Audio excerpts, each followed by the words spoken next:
Finally हमने आप लोगों के लिए सेमेस्टर 6 फाइनेंशियल अकाउंटिंग के ऑब्जेक्टिव के क्वेश्चन में गिला दिए हैं। हाँ जी, सही सुना आपने।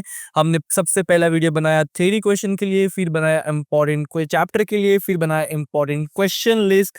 अब देख रहे हैं हम लोग हमारे इंपॉर्टेंट ऑब्जेक्टिव। और अभी तक जो रिस्पॉन्स ये रहा है कि बच्चों ने कहा है कि सर यस, इसी लिस्ट में से आपके क्वेश्चन पूछे थे एग्जाम में। सो अभी भी आने वाले एग्जाम में कुछ ऐसा ही होने वाला है। सारे चीजें, जितने भी इंपॉर्टेंट चीजें हैं, इंपॉर्टेंट क्वेश्चन है, पीडीएफ है, नोट्स है, टेस्ट सीरीज है, सब कुछ हमने हमारे कोर्स में अवेलेबल करवा दिया है। कोर्स का लिंक डिस्क्रिप्शन बॉक्स में प्रोवाइडेड है। हमारा नंबर भी आपके पास अवेलेबल है डिस्क्रिप्शन बॉक्स में। कुछ क्वेरी हो तो कांटेक्ट कर सकते हो रिगार्डिंग दी कोर्स। आज हम करने जा रहे हैं हमारे ऑब्जेक्टिव सीरीज का लेक्चर्स, जिसमें ये पूरा क्वेश्चन बैंक के ऑब्जेक्टिव का चैप्टर वाइज है।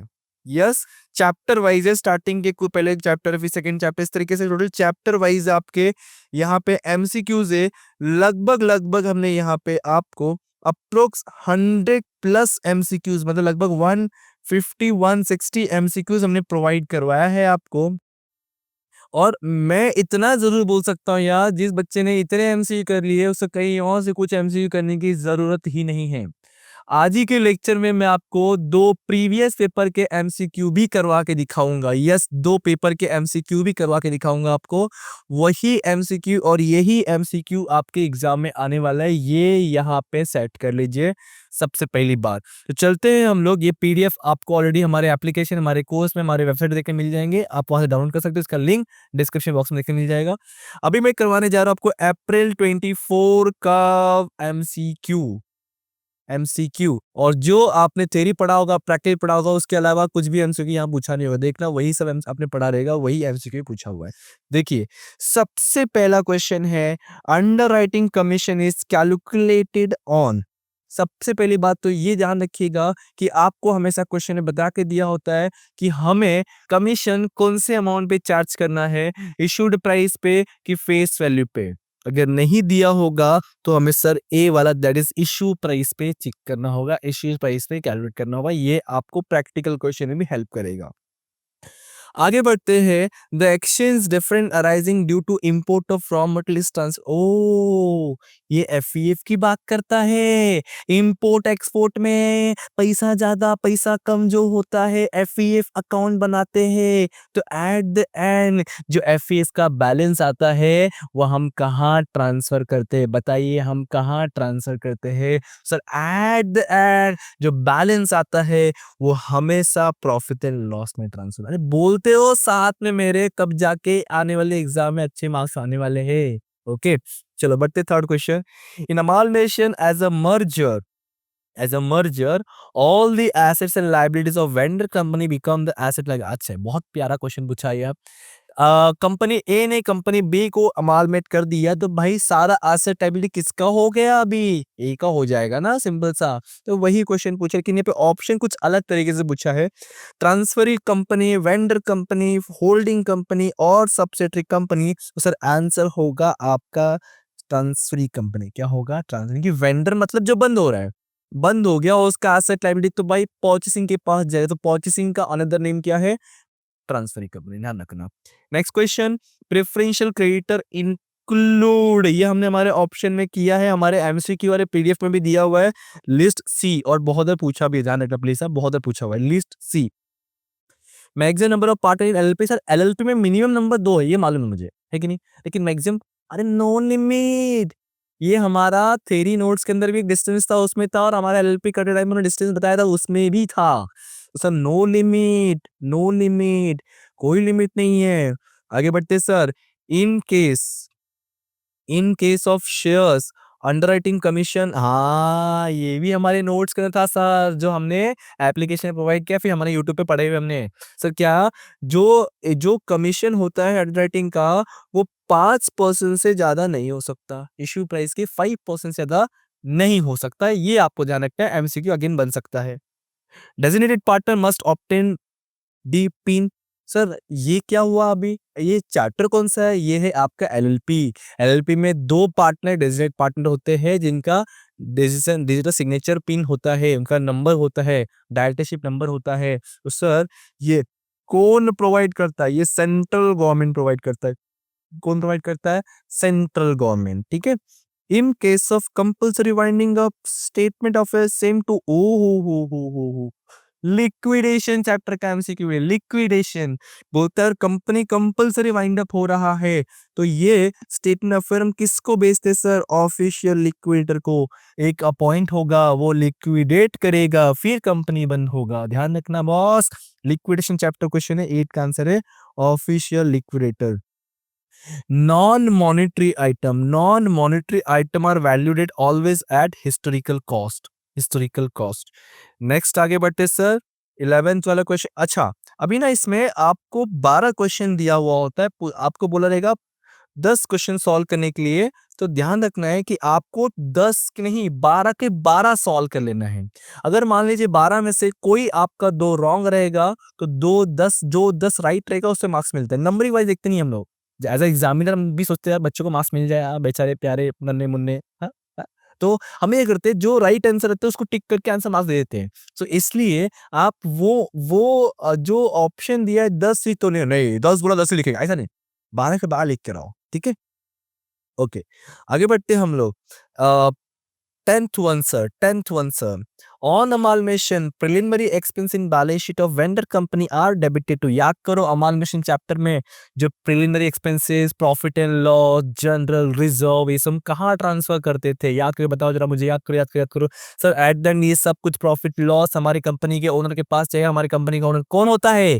इक्विटी शेयर होल्डर होता है। कौन होता है? Equity share holder. तो इसका आंसर रहेगा B1 that is equity share holder account sir 10th का D1। आगे बढ़ते 11th वन में the asset which is not taken under net asset method of calculation of purchase consideration. भाई कौन सा चीज परचेज कंसिडरेशन करते वक्त हम नहीं लेते हैं, इग्नोर कर देते हैं? देखो डिस्काउंट एंड इशू पहले ही आंसर में गया सर। प्रिलिमिनरी फिक्टिशियस एसेट्स वगैरह हम कंसीडर करते ही नहीं है व्हाइल कैलकुलेटिंग परचेज कंसिडरेशन। फिर भी और ऑप्शन देखते हैं ना, लूज टूल्स अरे आता ना पाना पकड़ छोड़ा इबर, फर्नीचर अरे आता है, बिल समझ भी आता। अरे मतलब सर आंसर ए वाला ही है, डिस्काउंट ऑफ शेयर्स ये नहीं आता है। आगे बढ़ते 12th one average rate which is. Average rate क्या होता है? ये जो है आपका एफईएफ के अंदर है। एक्चुअली एक कॉन्सेप्ट आगे जाकर आपको आएगा ट्रायल वर्सेस कन्वर्जन वाला कॉन्सेप्ट, वो एमकॉम में आपको देखने में अगर एमकॉम पढ़ोगे तो। और अगर कुछ बच्चे प्रोफेसर कोर्स की तैयारी कर रहे होंगे तो हम सीएमए की भी तैयारी करवाते हैं। आप चाहे तो हमसे कांटेक्ट कर सकते हो regarding your future career and all. So ध्यान रखिएगा इस बात को भी। चलिए आगे बढ़ते सर 12th वन की तरफ। तो जो एवरेज रेट है, क्लोजिंग रेट है, ओपनिंग रेट है, ये सब एक एक्सचेंज का मेथड है, एक्सचेंज का तरीका है, वे ऑफ एक्सचेंज। तो ऐसा कुछ है कि यहाँ पे द मीन ऑफ एक्सचेंज तक दिया हुआ है B1। ये एक्सचेंज करने का एक रेट दिया होता है कि आप ओपनिंग वैल्यू को ये रेट पे क्लोजिंग कन्वर्ट करो, क्लोजिंग वाले को ये रेट पे कन्वर्ट करो, इस तरीके से आपको, ठीक है। तो ये हमने 12 का 12 क्वेश्चन कर दिया और आपके यहाँ पे ट्रू फॉल्स भी दिए हैं। मैं इसके सारे आंसर शो करता हूँ, जस्ट अ सेकंड स्टूडेंट्स। ये देखिए ये जो हमने अभी डिस्कशन किया क्वेश्चन पेपर, उसके आंसर्स यहाँ पे आपके दिए हुए हैं। फटाफट स्क्रीनशॉट ले लीजिए, आपके पास डेफिनेटली क्वेश्चन पेपर होगा। ये आंसर्स है, आप सॉल्व कर लीजिए, पढ़ लीजिए यार। सोचो दिए हुए पीडीएफ और जो मैं अभी इधर का 20 एमसीक्यू 20 नहीं 24 और उधर 24 अभी और 24 कराऊंगा। वो 24 प्लस जितने एमसीक्यू दिए इसके बाद कुछ पूछेगा ही नहीं। इतना पढ़ के जाओ एग्जाम होने के, ताकि मुझे बताना कमेंट बॉक्स में, इसी वीडियो के कमेंट बॉक्स में बताना मुझे कि एग्जाम में इसमें से एमसीक्यू आया था कि नहीं आया था मुझे, ठीक है। चलो चलते फिर अप्रैल 23 की तरफ। ऑलरेडी हमने आंसर टिक करके रखा हुआ है क्योंकि हमने ऑलरेडी डिस्कशन किया, पहले पढ़ा हुआ है सर। देखिए लिमिटेड लाइबिलिटी पार्टनरशिप टाइप ये चैप्टर का हेडिंग ही है, चैप्टर का नाम ही है लिमिटेड लाइबिलिटी पार्टनरशिप एक्ट 2008 है, ठीक है। According to SEBI regulation if subscription is not less, ये अगेन नोट्स का याद देखो जिसने नोट्स पढ़ा हुआ, इसने हमारे सब्सक्रिप्शन लेके पढ़ी की रहेगी भाई, उसको कुछ अलग से पढ़ने की जरूरत ही नहीं है एमसीक्यू के लिए। ये सब नोट्स का ही है, सब मैंने थ्योरी जो नोट्स पढ़ाता हूँ स्टार्टिंग में पहले में, उसके सब कुछ कवर कर दिया मैंने ऑलरेडी, देखो लिख के दिया हुआ है। तो सेबी अकॉर्डिंग भाई 90% नहीं है तो भाई पैसा तुमको रिफंड करना पड़ सकता है, ठीक है। फिर महेश लिमिटेड इशू किया at face value 100 with a premium of 10, the underwriting commission will be calculated on the 110। अभी हमने प्रीवियस वाले पेपर में पढ़ा कि जो अंडरराइटिंग कमीशन होता है इशूइंग प्राइस की चार्ज होता है, तो यहाँ पे भी है फेस वैल्यू 100 है, 10 रुपीज प्रीमियम है, टोटल होता है 110 रुपीज। तो आपको issuing price that is market वाले प्राइस पे आपको चार्ज करना है कमीशन, अभी हमने पढ़ा, ठीक है। Rate of exchange at the balance sheet हमेशा क्लोजिंग डेट पे बनता है, तो बैलेंस शीट के जो भी कंटेंट होते हैं वो आपको क्लोजिंग रेट से मल्टीप्लाई करना पड़ता है, क्लोजिंग रेट से रिकॉर्ड करना पड़ता है। और ट्रेडिंग प्रॉफिट लॉस चीजें होते हैं वो आपको, आई मीन रेवेन्यू वाली चीजें होते हैं वो आपको एवरेज रेट से रिकॉर्ड करते हैं, एवरेज रेट, ये ध्यान रखना। और ओपनिंग स्टॉक, ओपनिंग रेट, तीन चीज बताया मैंने आपको।